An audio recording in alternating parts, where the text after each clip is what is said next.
Assalamualaikum warahmatullahi wabarakatuh. Kembali lagi bersama di Min Channel. Jangan lupa like, komen, share untuk bantu admin dan subscribe-nya. Dan juga jangan lupa tekan tombol lonceng notifikasinya. Lanjut saja kita ke cerita. Istri yang tak dianggap. Bab 6. Anggun menangis sesegukan di bawah pohon untuk meratapi kesedihannya. Bahkan tisu yang sempat dia beli bersama sebotol air mineral memenuhi plastis berwarna hitam. Hatinya bertambah kesal saat akan merogoh isi plastik tisu. Ternyata isi tisu sudah habis tanpa sisa. Kenapa di saat seperti ini, bahkan tisu pun tidak ingin menghapus kesedihanku?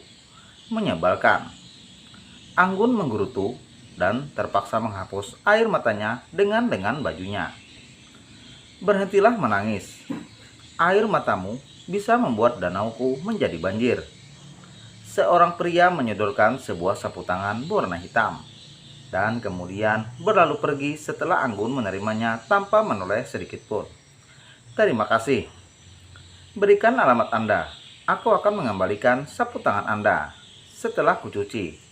Tidak ada respon apapun dari arah belakang tubuhnya, hingga membuat Anggun terpaksa menoleh ke belakang. Di mana orang itu? Apa siang-siang begini ada hantu?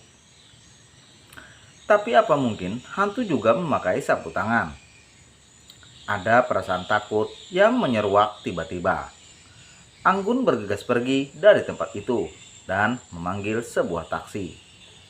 Sapu tangan yang lembut. Batin Anggun. Tak ada niat untuk membuang sapu tangan itu. Anggun berjanji akan menyimpan barang itu dengan baik. Jika memang berjodoh, dia yakin akan bertemu kembali dengan sang pemilik dan bisa mengembalikan sapu tangan itu. Sekarang, aku tidak memiliki siapapun lagi di dunia ini. Mama dan papa angkatku ternyata tidak tulus menyayangiku dan memang sengaja ingin menyingkirkanku. Sementara suamiku juga tidak mencintaiku dan ingin menyingkirkanku juga.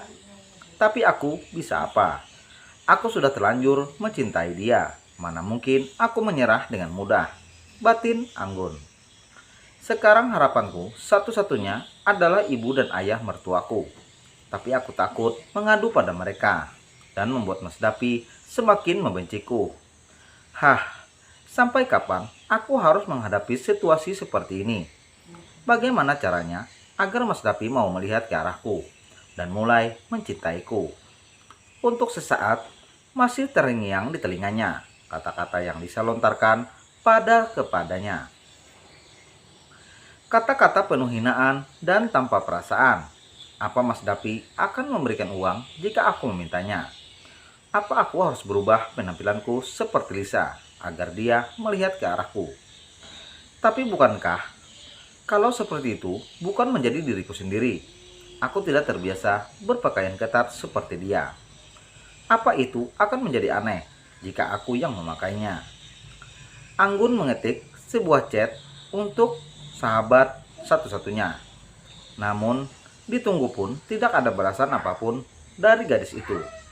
Sepertinya dia sedang sibuk bekerja, ucap Anggun lirih. Anggun melirik ke arah arloji yang melingkar di pergelangan tangan kirinya.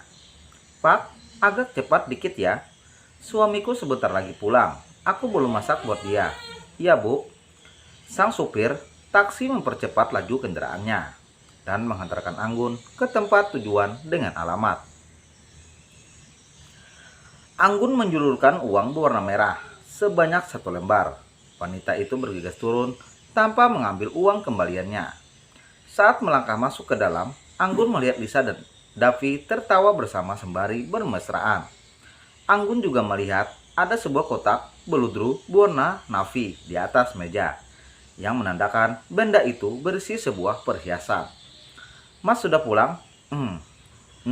Jawab Davi dengan enggan. Kak, lihat deh. Mas Davi baru beliin kalung berlian untukku. Bagus kan? Tanya Lisa dengan sengaja. Anggun melirik ke arah kalung berlian yang bertengger indah di leher jenjang madunya itu. Lagi-lagi hati Anggun berdenyut sakit.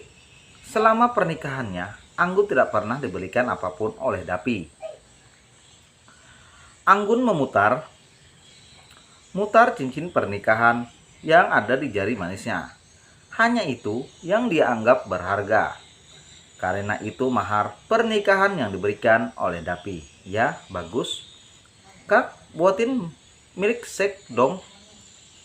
Kakak kan juga buat itu, ujar Lisa. Anggun melirik ke arah Dapi, berharap pria itu sedikit membelanya atas perlakuan Lisa yang sedikit kurang ajar itu. Kenapa melihatku? Buatkan saja. Dia juga adikmu kan? Jadi tidak masalah kalau kamu membuatkan minuman itu untuknya. Anggun mengepelkan tangannya sesaat dan melonggarkannya dengan cepat. Iya mas. Mas mau dibuatkan minuman apa? Buat minuman yang sama dengan Lisa. Baik mas. Anggun berlalu dari hadapan pasangan itu. Sebisa mungkin Anggun menahan laju air matanya. Tidak sampai 15 menit, Anggun membawa 2 gelas mil sake kedingin untuk pasangan itu. Honey, kapan kamu mengajakku belanja lagi? Tanya Lisa.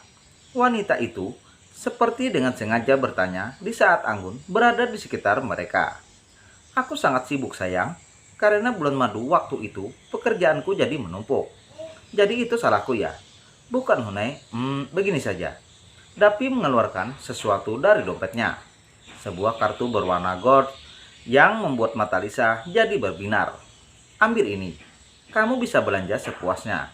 Isinya hampir 100 juta. Kalau kurang, akan kutransfer lagi. Ah, suamiku memang yang terbaik. Lisa berhambur ke pelukan Dapi, membari mengedipkan mata pada Anggun. Anggun segera membalikkan badan. Meski dia berada di situ, Dapi sama sekali tidak memperdulikan perasaannya. Pria itu sama sekali menganggapnya tidak ada. Anggun memeluk nampan yang dia bawa dengan erat. Air matanya terjun bebas. Nyonya, Enem menggelangkan kepalanya agar Anggun menghapus air mata kelemahannya. Anggun dengan sigap menghapus air yang mengalir deras di pipinya. Setelah meletakkan nampan, Anggun berlari ke kamar karena ingin segera menumpahkan kesedihannya. Ya Tuhan, kasihan sekali Nyonya Anggun, ucap Inem lirih. Inem melirik ke arah pasangan pengantin baru itu. Tak ada rasa penyesalan atau rasa bersalah di keduanya. Mereka masih asik bersenda gurau, seakan dunia ini milik mereka berdua saja. Ting, sebuah chat masuk ke dalam ponsel Anggun. Anggun, ada apa? Maaf, tadi pelanggan kafe sangat ramai. Aku tidak sempat membalas chatmu. Sarah, kapan kamu libur? Aku ingin bertemu dan curhat denganmu. Buat apa lagi curhat denganku? Bukankah ada suamimu yang bisa ajak curhat di atas ranjang? Kenapa menangis? Bukankah ini baru 3 bulan pernikahan? Seharusnya kamu merasa sangat bahagia, bukan? Pokoknya, aku ingin bertemu denganmu dulu. Baru aku akan menceritakan semuanya. Aku butuh solusi dari masalahku. Kelihatannya serius sekali. Jadi kapan? Lusa. Baiklah, aku langsung datang ke rumahmu saja. Baiklah, sampai ketemu lusa. Makasih Ra, sama-sama. Anggun sedikit merasa lega setelah menerima chat dari Sarah. Sarah adalah sahabat satu-satunya saat mereka sekolah SMA. Hanya Sarah yang tulus berteman dengannya, karena mereka memang berasal dari keluarga yang sangat sederhana. Karena terlalu lelah menangis, akhirnya Anggun jatuh tertidur. Dan saat terbangun, dia mendapati kamarnya sangat gelap. Cetek. Anggun menyalakan lampu kamarnya dan melihat jam di ponselnya. Mata Anggun terbelalak saat melihat waktu sudah menunjukkan pukul 7 malam. Anggun bergegas mencuci muka dan berganti pakaian, kemudian segera turun ke bawah. Tampak pasangan pengantin baru sudah duduk di meja makan dan menikmati makan malam mereka dengan tenang. Maaf, aku tidak menyiapkan makan malam buat Mas. Tidak masalah Kak. Makanan B6 juga enak kok. Kakak kan sedang tidak enak badan. Seharusnya kakak pergi istirahat saja. Anggun mengerutkan dahinya karena dia sama sekali tidak pernah merasa mengatakan kalau dirinya kurang enak badan. Bersambung. Oke, jangan lupa like, komen, share untuk bantu admin, dan subscribe-nya. Dan juga jangan lupa tekan tombol lonceng notifikasinya. Terima kasih. Assalamualaikum warahmatullahi wabarakatuh. Wassalam.